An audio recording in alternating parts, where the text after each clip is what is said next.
This has been a three-part lesson, and we've just taken it kind of one problem at a time. These are kind of lengthy problems in a way, so I guess it kind of makes sense to take our time as we work our way through these.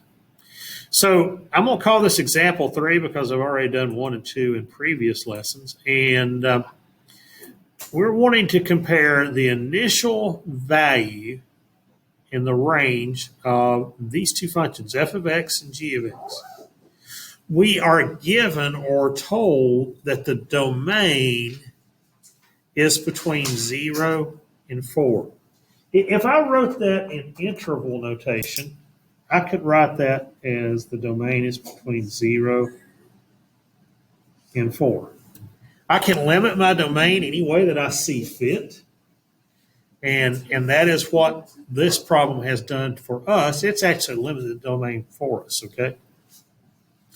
Well, I'm asked to compare the initial value in the range.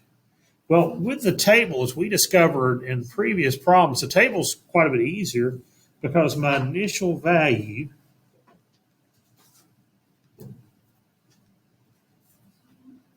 is g, where g of 0. We're starting with 0 for this, okay? So again, I know that when x is 0, g of 0 is 23. So my initial value is 23, and that can just be found simply by looking at the table. It also asked me to find the range. That's pretty easy as well. See, the range, I can look at my g of x column of my table. Those are my y values, range is y, and I know that my range starts at 7 and will end up at 23, and it includes all the numbers in between. I know it includes everything because this table only gives me 5 specific points, but my domain is all real numbers between 0 and 4. Therefore, my range will be all real numbers between 7 and 23. And I'd write it this way. 7 is less than or equal to g of x, because that is how I'm representing my y values, which is less than or equal to 23.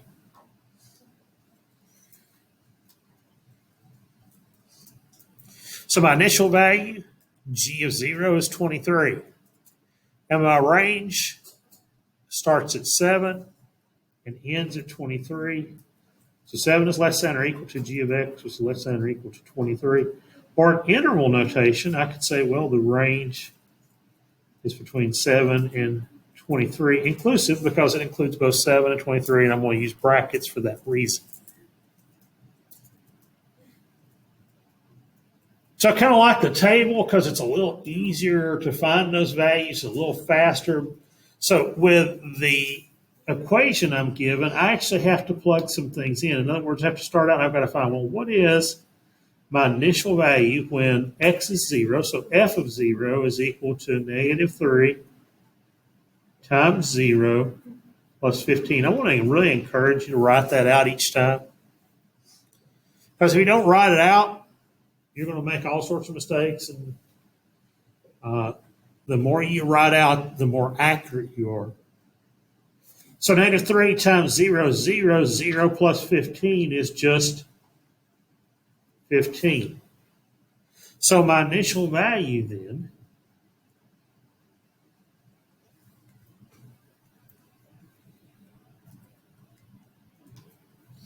is when f of 0, when I find f of 0, evaluated at 0, it is 15. So my initial value there is 15. I also need to find the ending value so that I know what my range is. In order to find the ending value, I have to go up to f of 4. So I have to simply plug that in and find what answer I get when f is 4.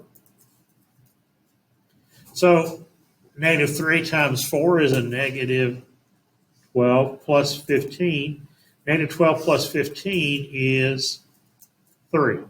So f of 4 is positive 3. That's my ending value. So my range then is between 3 and 15. And I can write that a number of ways. But the two ways I'm going to write it is consistent with the ways I've written it before. The range, then 3 is less than or equal to f of x. I'm using function notation instead of y, which is less than or equal to 15. So my range, written in interval notation, could be written this way, between 3 and 15. Which function has the smaller range? Well, if I was to subtract these two, this range is 12.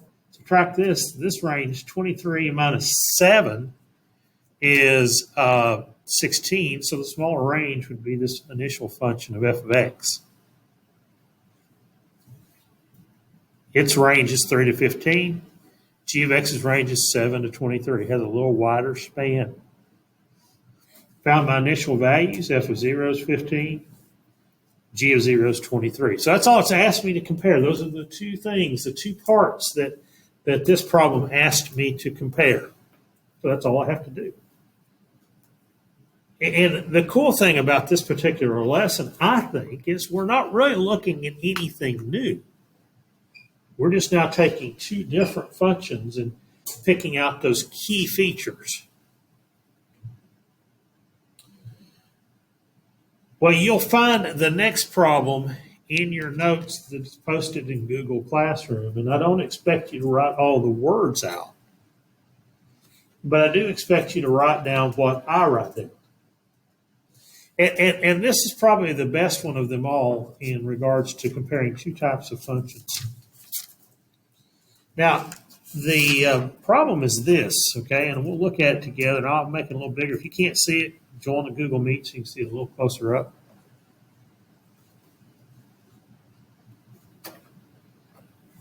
And it says we've got to write a rule for each of these functions, and then we've got to compare their domains, ranges, slope, and y-intercept. All right. So we want to compare their domains, their ranges, slopes, and y-intercept. The first function is this function here. Notice it says Brendan also works as an electrician. The graph of V of t shows the amount in dollars that Brendan earns as a function of ft, or of time t, in hours. And so this function B of t is located, it's given to us a graph. So this is Brendan's graph. And we got Jeff over here. He's an electrician. And it says that Jeff is an electrician that had a job that lasted 5.5 hours, during which he earned $32 per hour and charged a $25 service fee. And so the function f, rather make that J of t, represents the amount Jeff earns in t hours. So let's remember what it is we're being asked to find. We want to find the domain. We want to find the range. We want to find the slope. And we want to find the y-intercept. And in order to do all that, we're going to have to write a rule as well. So that's true for both of these functions.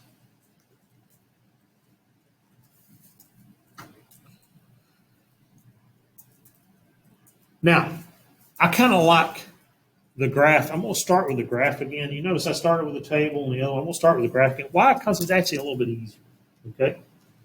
Because when I look at the graph, I can see some key features that's going to help me out. First of all, I see the y-intercept. Okay? So I know that the y-intercept is where it crosses the y-axis. It crosses the y-axis at what? At 40. So looking where I've asked to write the domain range, the mean, or excuse me, the slope and the y-intercept, I've already written down that the y-intercept is 40. Also, the domain is pretty easy to spot. Remember, when I'm talking about domain, I'm looking at the x-axis, and I want to know what x values does it cover. So it covers between 0 and 4. So my domain is really super easy to find. It's 0 is less than or equal to, and we're using the variable h for time. Actually, there's a little bit of a disconnect here. They used t here, and then they said time is h. So I'm actually going to override what they've written. I'd rather refer to time as t as well. We'll just be real consistent with that, okay? So 0 is less than or equal to t.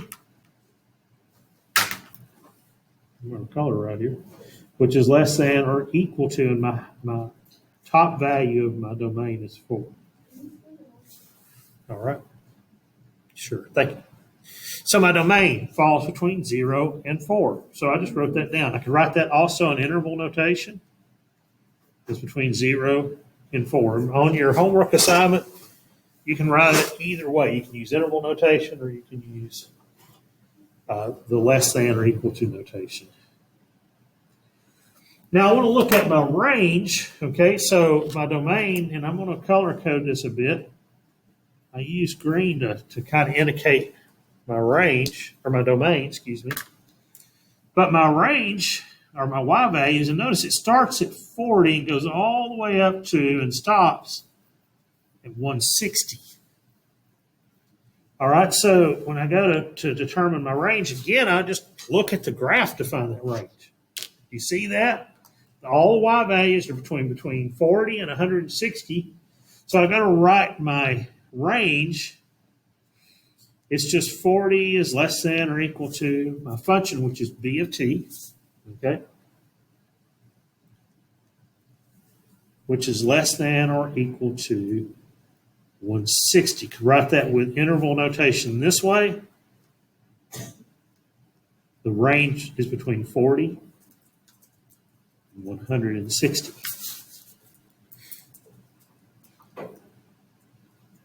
So then at this point, all that's left is to determine what is the slope.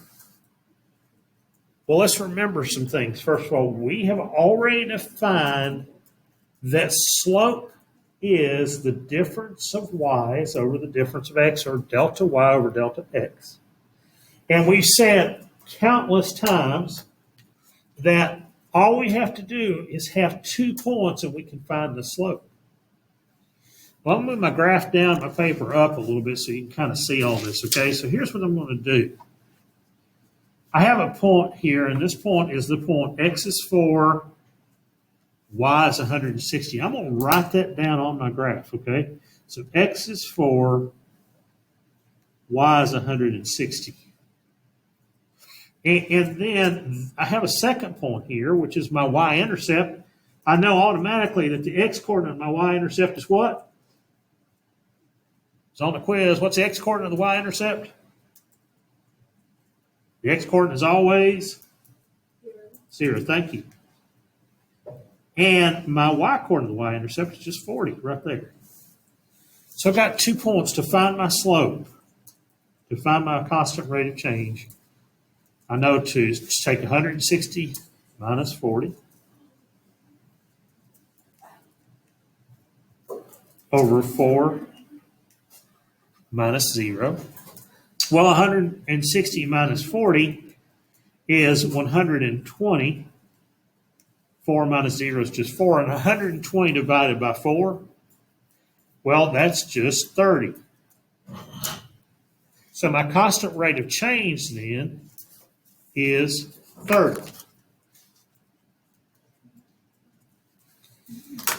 So with the graph, I found what I've been asked to find, which was using the graph to find the domain, the range, the constant rate of change we like to call the slope, and the y-intercept. So we're asked to compare those two things. Now remember what all this means.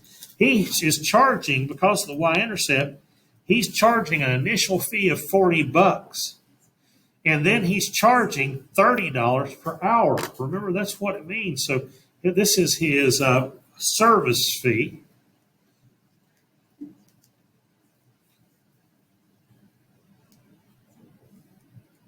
Of $40. He won't charge you $40 just to come out. And then he charges $30 per hour because that's my constant rate of change.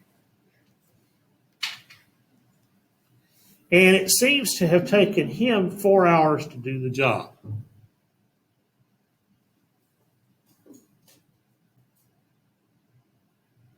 Now let's figure out what we have to with Jeff. Jeff's a little different story here.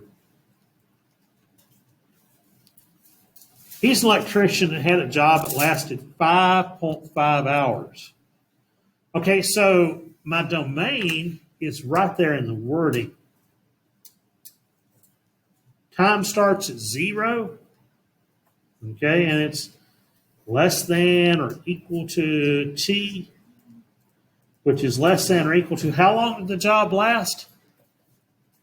5.5 hours. So my domain here is 5.5. Write that in interval notation, 0 to 5.5.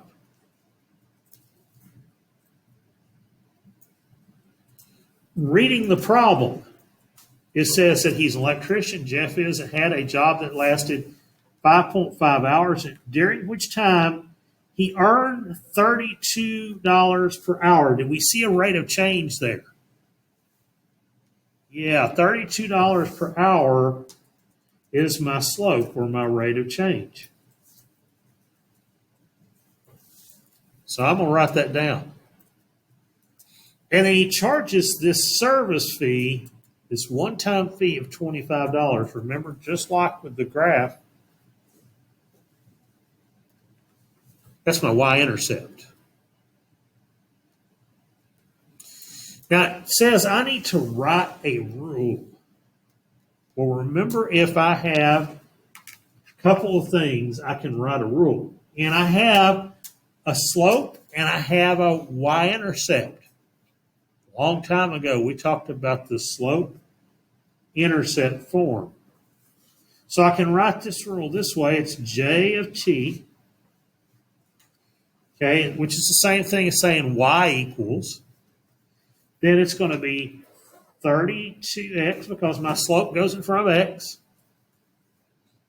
plus 25. So I've got a rule.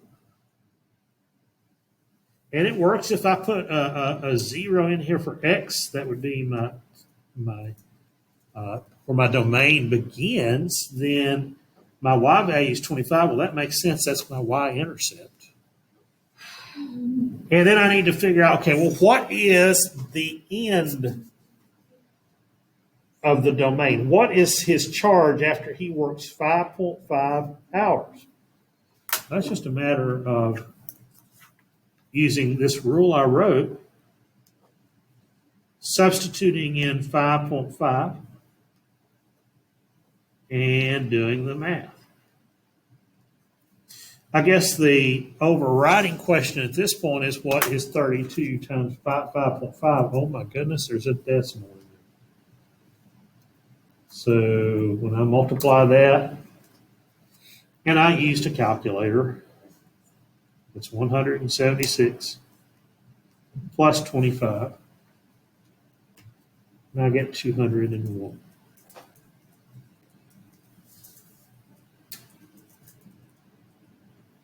So his charge to do this job that lasts 5.5 hours is $201. So remember that when our t value or time is 0, That's 32 times 0 plus 25. So that answers 25. From these two, I can find my range. In other words, my range starts at 25, which is less than or equal to, all right, remember this is a function of j of t, so my y value I'm writing as a function notation, j of t, which is less than or equal to 201. In other words, the charge ranges from 0 to $201. I can write that in interval notation as well.